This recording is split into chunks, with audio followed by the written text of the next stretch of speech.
Assalamualaikum warahmatullahi wabarakatuh dan selamat pagi. Seperti yang kamu sedia maklum, saya Cikgu Fazril bertanggungjawab mengajar kamu mata pelajaran sains bagi tahun ini. Pada sesi pelajaran yang lepas, kita telah mengimbas kembali topik kemahiran saintifik. Cikgu ucapkan tahniah kepada semua yang telah menyiapkan nota topik tersebut. Pada hari ini, kita akan mempelajari tajuk peraturan bilik sains. Kalau kamu sedar, topik ni juga berulang dari tahun-tahun sebelum. Kenapa saban tahun diulang tajuk yang sama? Okey, ada sebab dia. Sebab dia tajuk ini penting dan kamu akan kerap memasuki bilik sains semasa mata pelajaran sains. InsyaAllah suatu hari nanti keadaan kembali seperti sedia kala. Kamu dapat kembali belajar macam dulu dan kita dapat menggunakan bilik sains semula. Fa inna ma'al usri yusra, inna ma'al usri yusra.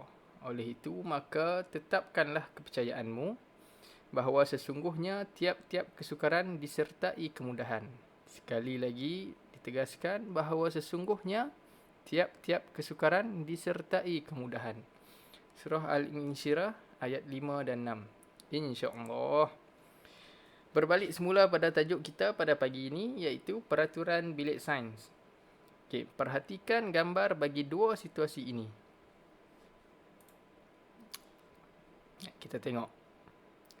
Guru memberi arahan yang sama pada kedua-dua situasi. Tetapi, tindak balas murid adalah berbeza. Jadi, apakah yang dapat kamu perhatikan di dalam situasi A? Berbeza ya situasi A dan situasi B. Di situasi A, berlakunya kekacauan di dalam bilik sains dan terdapat peralatan yang rosak. Berlakunya kemalangan. Manakala di dalam situasi B, keadaannya harmoni. Terdapat beberapa peraturan yang tidak dipatuhi oleh pelajar di situasi A. Dan inilah betapa pentingnya peraturan bilik sains. Kita bergerak ke muka surat seterusnya. Patuhi peraturan bilik sains. Di mana-mana kita berada sekalipun, setiap tempat mempunyai peraturannya. Di rumah ada peraturan yang keluarga kamu tetapkan. Di tempat awam ada peraturannya. Di kedai makan ada peraturannya. Di sekolah ada peraturan. Dan begitu juga di bilik sains. Ada peraturannya yang tersendiri. Kita perhatikan situasi di dalam kelas ni. Pelajar kelas ni beratur di luar bilik sains dan menunggu guru mereka. Tetapi, seorang pelajar iaitu Atan terus masuk tanpa kebenaran guru. Kemudian, pelajar lain masuk ke bilik sains selepas mendapat kebenaran guru. Seterusnya membuka tingkap dan menyalakan suis lampu dan kipas. Murid-murid memberi salam kepada guru.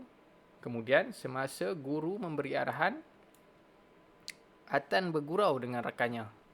Okey, ini kita boleh nampak. Okey, kamu boleh perhatikan. Ada peraturan yang dipatuhi dan ada peraturan yang tidak dipatuhi. Seterusnya. Semasa menjalankan eksperimen pula, Atan membuang sampah di dalam sinki dan dengan tidak sengaja. Sengaja. Atan melanggar rakannya yang sedang membawa radar sains dan menyebabkan kemalangan. Kita soroti kisah Atan ini sampai habis.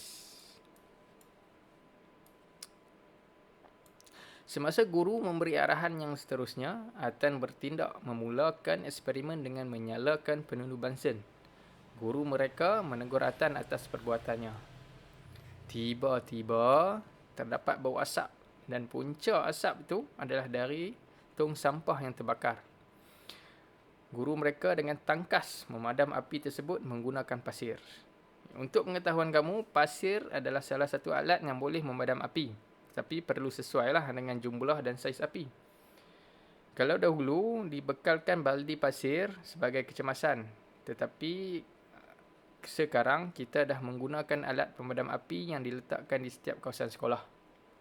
Okey, jangan main pula alat pemadam api tu. Baik, Tindakan Atan yang tidak mematuhi peraturan bilik sains telah menyebabkan berlakunya kecelakaan yang tidak diingini. Dan kini, Atan pun menyesal. Biasalah, habis cerita dia menyesal lah. Kembali ke pangkal jalan. Sejak dari itu, Atan pun berubah jadi orang baik. Jadi, dan tiada lagi kemalangan yang berlaku. Baiklah, dari cerita ni, apakah peraturan bilik sains yang tidak dipatuhi oleh Atan? Pentingkah peraturan bilik sains ni? Dan bagaimanakah cara nak pastikan bahawa semua orang mematuhi dan mengamalkan peraturan bilik sains? Baik, mari kita tengok.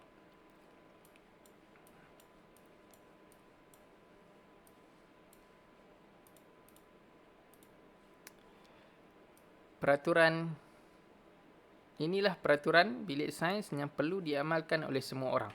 Okey. Perkara yang perlu dipatuhi. Yang pertama, masuk ke dalam bilik sains dengan kebenaran guru. Kalau cikgu tak bagi masuk, jangan masuk. Okey, buka cermin tingkap dan pasang kipas. Kenapa penting cermin tingkap kena buka? Satu, sebab kita perlukan cahaya lah supaya terang, senang nak belajar, senang nak buat eksperimen. Yang kedua, bila kita buka tingkap, pengudaraan dapat dengan baik. Jadi, apabila kita melakukan eksperimen atau aktiviti, pengudaraan yang baik ni dapatlah mengelakkan berlakunya kecelakaan yang lebih teruk. Seterusnya, jalankan aktiviti mengikut arahan guru. Jangan pandai-pandai sendiri duk buat. Biar cikgu habaq baru ikut. Okey, nyalakan penunu bansil dengan cara yang betul. Nak nyalakan penunu bansil ni ada tata caranya. Penunu bansil ni salah satu radas yang agak bahaya kalau silap tata cara. Jadi perlu nyalakan dengan cara yang betul. Nanti cikgu ajak, okey, macam mana nak buat.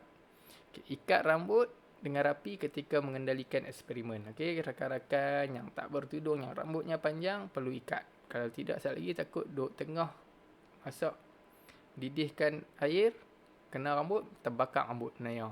Okey, ikat siap-siap. Bahan buangan cecair hendaklah dibuang ke dalam sinki dengan air paip yang mengalir. Okey, bahan buangan pepejal ke dalam bakul sampah. Ingat, cecair dalam sinki. Lepas tu buka ayak bagi dia mengalir masuk dalam, turun dalam paip, dan yang pepejal buang dalam bakul sampah. Padamkan bahan yang terbakar atau berbara sebelum membuangnya ke dalam bakul sampah. Kenapa? Supaya bakul sampah tadi tak terbakar. Tadi yang berlakunya dengan Atan tu, dia pergi buang mancis yang masih berbara ataupun masih ada api ke dalam bakul sampah. Jadi bakul sampah terbakar. Okey, laporkan segera kepada guru jika berlaku kemalangan, kecederaan atau kerosakan. Okey, yang ni sangat penting. Jika ada apa-apa berlaku, bagi tahu cikgu dulu.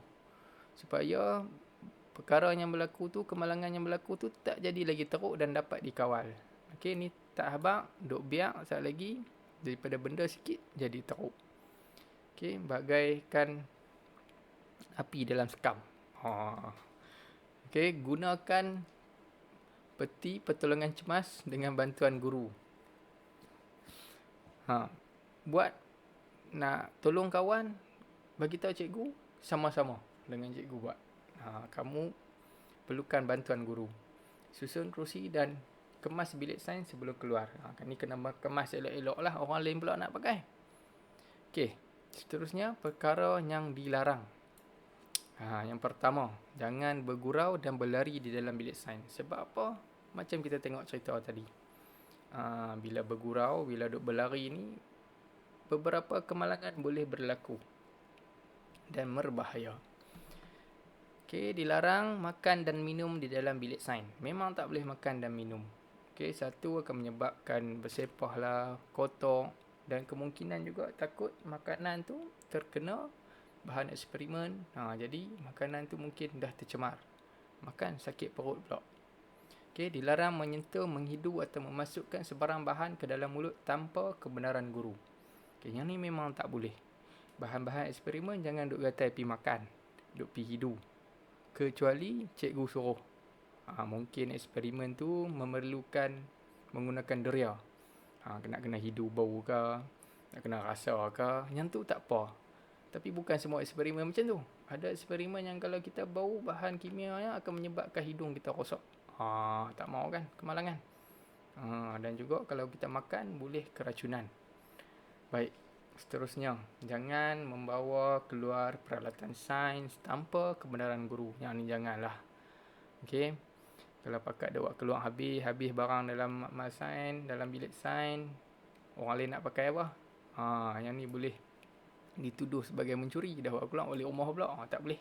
Memang tak boleh lah. Okey. Jadi pentingkah peraturan bilik sains ni?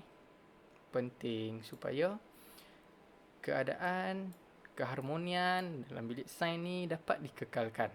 Dan kita boleh belajar dengan baik tanpa menyusahkan, tanpa datangnya kecelakaan. Okey. Tugasan kamu, cikgu nak untuk hari ini, kamu buat nota peraturan bilik sains ni.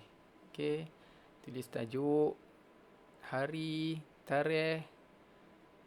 Mula-mula tulis perkara yang perlu dipatuhi daripada nombor 1 sampai nombor 11. Kemudian perkara yang dilarang nombor 1 sampai nombor 4. Dalam buku ataupun mana-mana kertas yang kamu ada, tak ada masalah. Kemudian boleh tangkap gambar dan hantar kat cikgu. Okey, melalui nombor WhatsApp cikgu secara personal. Setakat tu saja untuk hari ini. InsyaAllah hari lain pada jadual sains kita akan bertemu lagi. Assalamualaikum warahmatullahi wabarakatuh.